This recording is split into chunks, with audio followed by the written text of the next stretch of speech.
familiarizado com esse texto, é um texto muito conhecido e um texto singular, porque Jesus está no início do seu ministério, assim, a todo vapor. Ele se desloca e precisa, voltando a Jerusalém, passar o Dakar, que é uma das principais cidades de uma região chamada Samaria, ou Samaria. Samaria é uma região de um povo parecido com o judeu, mas não é judeu, porque eles têm origem judaica, mas no período de 400 anos lá atrás na história deles, os que ficaram naquela região casaram com outros povos, e aí se misturaram. Isso a Bíblia condenava, recomendava que o povo judeu não fizesse isso. Como eles fizeram, uma situação histórica que não daria tempo para explicar agora, o povo samaritano é meio judeu, mas não é judeu. É meio esquisito assim. Por isso os judeus e samaritanos não se dão bem. Eles são considerados pelos judeus como pessoas impuras, não dignas. E olha que o texto é mais complicado ainda, no sentido quando você pensa que Jesus é o grande líder, é o popstar, é a pessoa, é o cara da geração que nós temos no texto dele. Isso entre o povo judeu. E o povo judeu que não se dava com os samaritanos ainda tinha uma outra característica, era muito machista. Então o homem não poderia na rua se dirigir para uma mulher. O judeu não falaria com uma judia que não fosse seu conhecimento, não tivesse acompanhado de seu marido, de um ente querido. Por todo esse contexto, essa é uma passagem muito singular e muito própria para falar nessa noite em que a gente abre o mês da música. Porque Jesus passando lá no início do capítulo, diz que ele estava com sede, era perto de meio-dia. Vem ele e os discípulos, chegam no poço, e que Jacó, lá milhares de anos atrás, quase 4 e tantos anos, 1000 anos atrás, construíram esse poço, existe até o momento em que o texto é escrito. Ele, cansado, se dirige àquele poço para beber água. Ele está em rumo a Jerusalém, atravessando pela essa região da Samaria, a cidade de Dakar. Então, no poço, os amigos, seus discípulos, saem em direção à cidade para comprar alimento. E ali eles não percebem, descem a morro abaixo, e Jesus se senta e tem uma mulher. Ela está colhendo água, puxando água para preparar o seu alimento. Ele começa a conversar com essa mulher e diz: mulher, me dá um pouco dessa água. E ela diz que como ele sendo um judeu, estaria falando então com ela que era uma mulher, e além de mulher, uma samaritana. Então ele diz que se ela soubesse quem estava lhe pedindo um pouco de água, daria, porque a água que ele próprio teria para dar a ela era uma água que seria muito mais valiosa do que aquela. Ela pergunta e diz: olha, como é que você pode me oferecer água se você não tem nada, não tem cambuca, não tem corda, não tem nada para colher água? Como é que você pode me dar água se eu estou com a corda na mão, com os instrumentos na mão? Afinal de contas, tu és maior do que Jacó que construiu este poço. A história estava rendendo demais já, né? Então ele diz, nos versos 13 e 14, acho que vale a gente resgatar isso aqui. Jesus respondeu: quem beber desta água terá sede outra vez. Mas quem beber da água que eu lhe dou, que eu lhe der, nunca mais terá sede. Ao contrário, a água que eu lhe der se tornará nele uma fonte de água a jorrar para a vida eterna. A mulher diz: pô, Senhor, se é assim me dá dessa água. E aí começa uma conversa maravilhosa, que é sobre essa conversa que a gente vai trabalhar. Olha só, gente, estamos abrindo, como eu disse, o mês da música. E abrindo com chave de ouro, né? Os irmãos abrilhantando a noite, nos abençoando tanto, o grupo Vocários. Nessa noite, nós não estamos lendo nenhum texto sobre culto. O que está acontecendo aqui não é especificamente uma celebração, eles não estão no templo, não está falando de ato religioso, é do cotidiano, mas é dos textos, como mencionado de manhã também, é esse texto, João 4, o mais claro de toda a Bíblia, quando Jesus fala sobre quem é o adorador que o Senhor está buscando. Os verdadeiros adoradores não adorarão aqui ou acolá, mas serão adoradores de espírito. Porém, mesmo não falando no cotidiano de uma igreja, de um culto, de uma celebração do templo judaico, numa situação do corre-corre da vida, ele fala da verdadeira adoração. Isso já começa a nos ensinar alguma coisa importantíssima. Porque a adoração não é atos de celebração meramente. Nós estamos adorando a Deus? Sim ou não? Sim, estamos adorando a Deus, mas a adoração vai muito além disso. Veja que a adoração que Jesus está ensinando, ele está meio-dia lá fora da cidade, perguntando se pode beber daquela água ou não. E ele está ensinando, ministrando sobre o que é a verdadeira adoração, quem é o adorador que Deus está buscando nessa noite. Por isso, meus irmãos, a adoração é muito além disso aqui, vai muito além. A adoração é a nossa vida, é o estilo de vida. Essa é a tese, a ideia principal que esse texto vai nos dar. A adoração é um relacionamento que eu posso e preciso ter com Deus. A adoração é muito mais do que multidão, muito mais do que cantar, do que coreografia evangélica, do que atos religiosos que a gente possa fazer. A adoração é se encontrar com Deus. Adorar é relacionar-se com Deus através da pessoa, única e exclusivamente da pessoa de Jesus. E aí então uma pergunta para a nossa a guisa de introdução, de entrarmos nesse texto. O que a adoração faz em você? E é o tema dessa mensagem. O que a adoração faz em você? A adoração, ela produz uma relação definitiva na vida da pessoa. Uma relação definitiva. O texto, verso 13, 14 que eu li para vocês, diz assim: quem beber desta água terá sede outra vez. Está ali, ó. Mas quem beber da água que eu lhe der, nunca mais terá sede. Na visão humana, eu beber daquela água vai me saciar, mas logo terei sede, e terei que voltar para aquele poço e beber mais água, e logo terei sede, e terei que voltar e beber, e voltar e beber, e voltar e beber, porque há alguma coisa insaciável nesse interior, que precisa da água para sobreviver. Meus irmãos, mas quando a gente olha a experiência religiosa, nós estamos repletos de exemplos assim. Porque não é uma experiência definitiva. Eu fico preso a um pastor, eu fico preso a uma igreja, eu fico preso a um ato religioso, seja uma oferta que eu tenho que dar, seja uma oferenda numa encruzilhada que eu tenho que entregar, seja um jogo, uma jogatina que eu tenho que fazer. Ou seja, são várias mandingas que eu preciso realizar para que o meu desejo, o meu relacionamento com Deus seja completado. Porém, como ele nunca é satisfatório, eu preciso voltar. Eu tinha 17 anos e eu estava cansado de buscar uma coisa que eu não encontrava. Eu não sabia, eu não entendia. Olha, eu frequentava a igreja desde a barriga da minha mãe, já 17 anos e 9 meses, a gente pode dizer assim, né? Eu estava lá fazendo tudo, eu era embaixador do rei, fiz o curso de embaixador plenipotenciário, fui ali de embaixada, ajudava no evangelismo, pintava e bordava, fazia muita bagunça também na igreja, brincava muito, etc. E tinha tudo um menino normal. Mas engraçado, quando eu saía do culto, parece que aquilo desconectava em mim, e eu começava a querer também intensamente curtir, brincar, fazer, valer lá fora também, porque não tinha muita conexão a experiência secular com a vida religiosa. Era como que dois mundos antagônicos. Parece um pouco quando nós estamos aqui, mas estamos por estar, porque estamos mais ligados se estamos conectados, aí que é mais difícil. Por favor, desliguem celulares, Facebook, iPad, iPod, é tudo que você puder, porque isso é um negócio, né, irmãos? Gruda, e a gente toda hora, se bobear até na hora do culto, quer fazer também. É comum, é normal, está no ordinário da coisa, no convencional, sermos religiosos, dê o nome que você quiser, evangélico, budista, católico, espírita, ser religioso, mas a religião não transformar a gente. O que Jesus está dizendo é que enquanto eu estou nessa vida ordinária, e não me levem a mal, ordinário no sentido próprio da palavra, do normal, da linha normativa, eu vou estar com sede e precisando beber outra vez e outra vez. Mas ele diz: quem beber da água que eu lhe der, nunca mais terá sede. Eu tive sede, irmãos, até os meus 17 anos, quando eu subi numa ponte em Bangu para dar fim na minha vida, e a partir dali encontrei o Senhor. Parece que uma venda saiu dos meus olhos, e aí parece que tudo se conectou, parece que teve sentido na minha vida.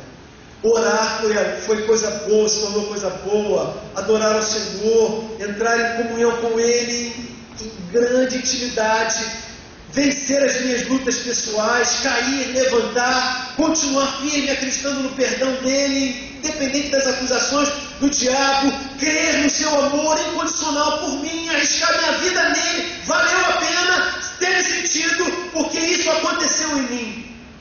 A verdadeira adoração, irmãos, faz com que eu experimente alguma coisa definitiva.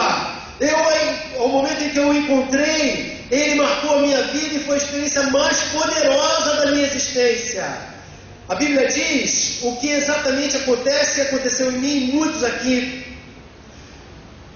É uma experiência que terminou o ir e voltar, o ir e voltar, o ir e voltar. Eu o encontrei. E voltar não é para buscar alguma coisa que eu perdi, mas para eu me alimentar e continuar e prosseguir. Por isso, meus irmãos, essa é uma experiência que termina toda a minha religiosidade, termina, exclui todo o meu egoísmo para mim mesmo, e que me convida a me derramar nele. O texto diz que essa é uma experiência também existencial, essa relação definitiva. Está dizendo isso, pois o texto diz que a água viva vai brotar dentro daquela adoradora. Diz o texto, verso 13, Jesus respondeu: quem beber desta água terá sede outra vez, mas quem beber a água que eu lhe der nunca mais terá sede. Ao contrário, a água que eu lhe der se tornará nele uma fonte a jorrar para a vida eterna. É uma experiência interior, introjetada, vivenciada. Não é coletiva, irmãos. Ela até vivencia-se no coletivo, mas antes de ser do coletivo é minha. A nossa geração, mesmo não evangélica, está se acostumando com a ginga evangélica, que é bom, é uma pré-evangelização.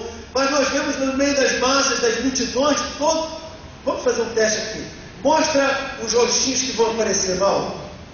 Quem sabe está meio ruim, né? Aquela ali é Aline Barros com o pessoal da comunidade da Zona Sul, né? Daria para cantar várias, inclusive, canções que a gente canta aqui. Mega show, quem sabe está de costa. André Valadão, pela logo ali atrás, né? Outra imagem. Esse eu gosto pra caramba, os músicos são poderosos, né? Fernandinho, está até no nosso boletim. Outro aí, quem sabe quem é? Nova versão, de cabelo cortado agora, né? Na Paula Valadão do Diante do Trono. Quem sabe? Oficina G3. Quem sabe? Opa! Quem descobrir, ganha um lanche lá embaixo da cantina. Tem alguém ali na igreja escondido ali atrás. Aquela menina parece a Letícia, gente.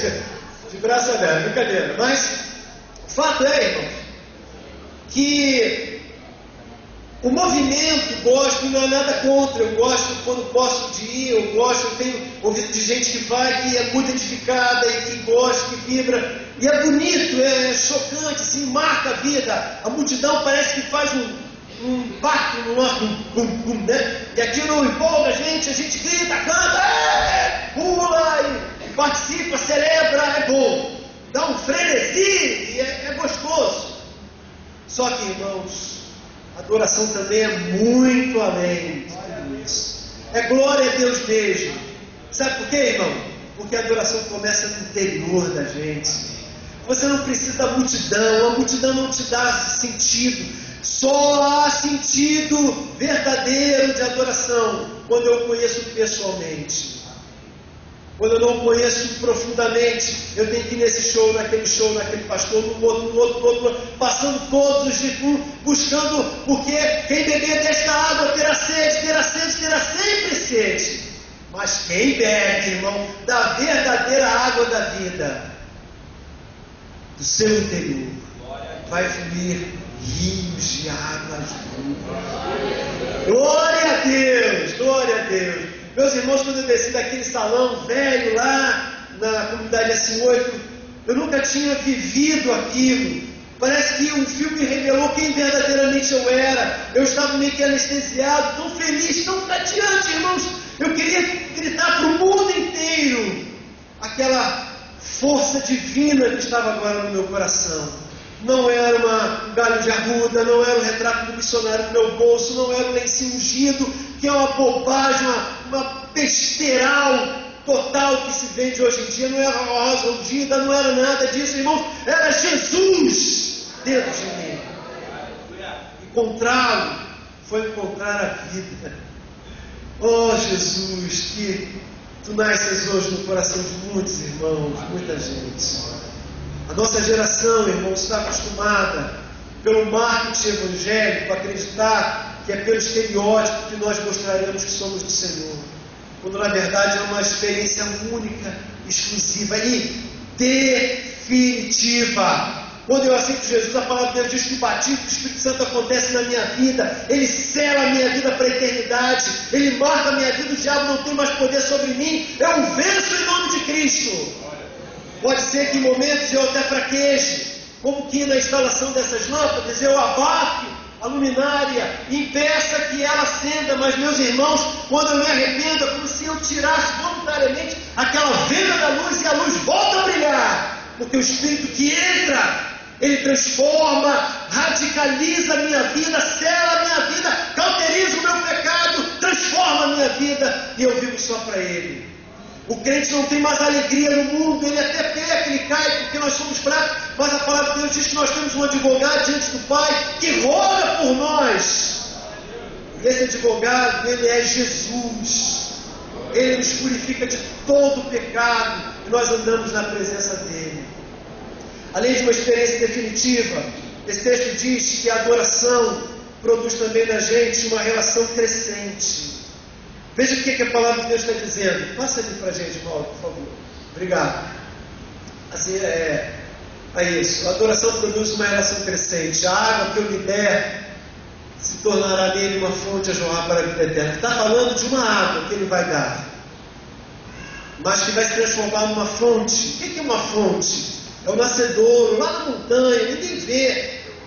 O olho d'água, o broto d'água. Pequenininho, aparentemente insignificante, mas meus irmãos, aquilo cresce. E diz a palavra que vai se tornar como que um rio dentro de nós, uma fonte a jorrar para a vida eterna inteira. Minha relação com Deus enquanto adorador é uma relação, a adoração produz uma relação definitiva, mas também uma relação crescente. Ela tem um início tímido, mas ela abre caminho para as obras de Deus na minha vida. Veja que Jesus, quando chega, verso 7, pede: mulher, me dá um pouco dessa água, um pouquinho, era uma tão pouquinha, não sei quantos miligramas, talvez, no máximo 300, sei lá, arriscaria 350 miligramas, uma garrafinha de 600 ml, tá bom, bom tamanho, né? Ou um litro, tá bom. Ele pede um pouco daquela água, mas ele oferece para ela um rio a jorrar para a vida eterna. Uma cachoeira, irmãos. Eu tive o privilégio com o Rosimene e as crianças, íamos na Convenção Batista Brasileira em Foz do Iguaçu, representando a nossa igreja. E como já era dentro do pacote, havia um passeio nas cataratas. Meus irmãos, que coisa impressionante. A gente vai descendo e a gente vê na televisão, muitos irmãos provavelmente já estiveram lá também. É uma cachoeira assim, contável, você pega, são muitas e muitas que se compõem numa mega cachoeira. E você vai mais ou menos a uns 3 quilômetros, 2,5 quilômetros, numa rampa e chega próximo, é o que você, talvez uns 2 quilômetros. Mas, meus irmãos, é tanta água, que aquilo parece que o impacto que o barulho era, faz pum, pum, pum. Aquilo bate. Sabe quando você está do lado de um carro de carro de som, não, um trio elétrico, e aquilo parece que está batendo dentro de você o impacto das águas. Mas o que mais me impressionou, aquele período do ano foi um período de seca, as águas estavam baixas, muito baixas, e era aquele volume todo. Quando Jesus diz que vai jorrar um rio de água viva, é uma montoeira de água, não é pouquinha água, e ele vai jorrar isso tudo em você, vai ser crescente. Ele pede um pouquinho para te dar muito. Veja a experiência daquela mulher, no verso 7, ela olha para ele como um judeu normal que fala com uma mulher. Depois, no verso 19, quando ele diz que ela não tinha um homem, um marido, era verdade, porque o que estava com ela não era dela, e os outros demais também não eram maridos dela. Ela diz: desde que tu és profeta, e olhou além dele. Mas depois, irmão, no verso 29, ela diz para ele: Senhor, eu vejo que tu és o Messias, o enviado de Deus. Meus irmãos, estamos falando de uma relação crescente. Ela começou vendo como um homem, como um profeta, e entendeu quem ele era na sua vida. O coração do adorador, irmãos, tem uma experiência pela adoração, uma experiência crescente. Corremos um grande risco de vivermos naquela experiência poderosa lá de trás, mas não de hoje. Quando na verdade hoje eu posso me derramar na sua presença e conhecê-lo mais, mais, mais e mais. Oséias, capítulo 6, verso 3 diz: conheçamos e prossigamos em conhecer o Senhor. Vamos dizer juntos? Conheçamos e prossigamos em conhecer ao Senhor. Porque a verdadeira adoração nos convida a um relacionamento crescente. Se você andou 2 quilômetros e cansou, não cansa não. Você tem uma caminhada longa para prosseguir. Se você ficou magoado, triste, decepcionado, olhe no alvo da sua fé, o autor e consumador dela, e prossiga no seu caminho, porque a adoração produz uma relação crescente. Em último lugar, esse texto fala dos versos 15 a 26, que a adoração produz uma relação transformadora. Você pode olhar comigo aí, João 4, estamos já fechando, se aproximando do final dessa mensagem. João 4, no verso 15 em diante. Nessa minha tradução, diz assim: a mulher lhe disse: Senhor, dê-me dessa água para que eu não tenha mais sede, nem precise voltar aqui para tirar água. Ele lhe disse: vá, chame seu marido e volte. Eu não tenho marido, respondeu ela. Disse-lhe Jesus: você falou corretamente, dizendo que não tem marido. O fato é que você já teve 5, e o que com que agora vive não é seu marido também. O que você acabou de dizer é verdade. Disse a mulher: Senhor, vejo que és profeta. Nossos antepassados adoraram neste monte, mas vocês, judeus, dizem que Jerusalém é o lugar onde se deve adorar. Jesus declarou: creia em mim, mulher. Está próxima a hora em que vocês não adorarão o Pai, nem neste monte, nem em Jerusalém. Vocês, samaritanos, adoram o que não conhecem. Nós adoramos o que conhecemos, pois a salvação vem dos judeus. No entanto, está chegando a hora, e de fato já chegou, em que os verdadeiros adoradores adorarão o Pai em espírito e em verdade. São estes os adoradores que o Pai procura. Deus é espírito, e é necessário que os seus adoradores o adorem em espírito e em verdade. Disse a mulher: eu sei que o Messias, chamado Cristo, está para vir. Quando ele vier, explicará tudo isso para nós. Então Jesus declarou: mulher, eu sou o Messias, eu o que falo com você. Naquele momento, os seus discípulos voltaram até o 26, até aqui só. Então Jesus declarou: mulher, eu sou o Messias, eu que falo com você. Meus irmãos, essa passagem está nos mostrando que a adoração também, ela produz uma relação transformadora. Essa mulher, ela vai sair daqui, ela confessa o seu pecado, que ela realmente, ela vive essa situação anacrônica nas suas relações conjugais, ela admite, ela sai dali, os seus discípulos estão chegando com comida, ele não quer comer, e ela desce até a cidade e conta tudo o que ela ouvira. E ela conta que encontraram o Messias, e que o Messias contara tudo da sua vida, que verdadeiramente aquele era o Filho de Deus. E vem então a cidade inteira para encontrar-se com Jesus. E eles então dizem que depois de ouvi-lo, ele fica ali 2 dias, mas depois de ouvi-lo, eles não creem mais pelo que ela falou, mas eles creem porque eles próprios ouviram e creram no Senhor também. Olha o que está acontecendo nisso, irmãos. Aquela mulher, ele pede água, ela desenvolve aquela conversa e ela o conhece. Ela larga a água, deixa de dar água para Jesus e corre desesperada, porque ela foi transformada. E depois ela chama os seus amigos para experimentarem aquilo também. O encontro de Jesus com a samaritana exigiu mudanças de vida dela. E não é possível, irmãos, quando nós nos encontramos com Jesus sem sofrermos dessa transformação também. Ela poderia dar desculpas, ela poderia adiar, postergar, mas quando ela se encontrou com Jesus, ela reconheceu o seu pecado, e ela abriu mão do seu pecado, e ela se rendeu ao Senhor. Não há desculpas, não há meio termos, não há máscaras, não há o que esconder. Se você é um adorador que se encontra, não na multidão, mas se encontra pessoalmente com Ele, o primeiro passo é desnudar-se, é confessar, é render-se. Enquanto você brigar, esconder-se, abafar, cauterizar o seu pecado, você vai lutar em vão. Mas como essa mulher, ela se rendeu.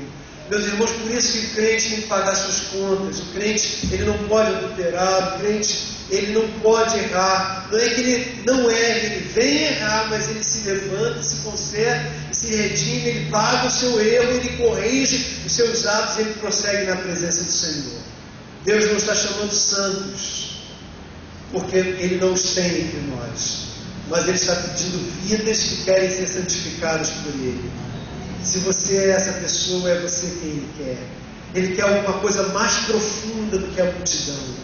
É pessoal, é com você, é entre Ele e você.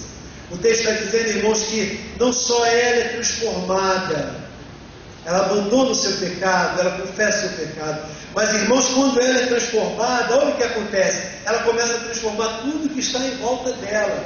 Tudo que está em volta dela. Ela desce e conta para os seus amigos, seus vizinhos, e todos em Dakar são transformados também. Porque aquela mulher, ela teve um encontro com o verdadeiro alvo da sua adoração. Essa é a noite, irmãos, em que eu quero me encontrar com o Senhor. No encontro singular meu, não da multidão, em que eu vou despir toda a minha vida. E se não tive, vou ter. Se você não teve, terá sua experiência definitiva com Ele.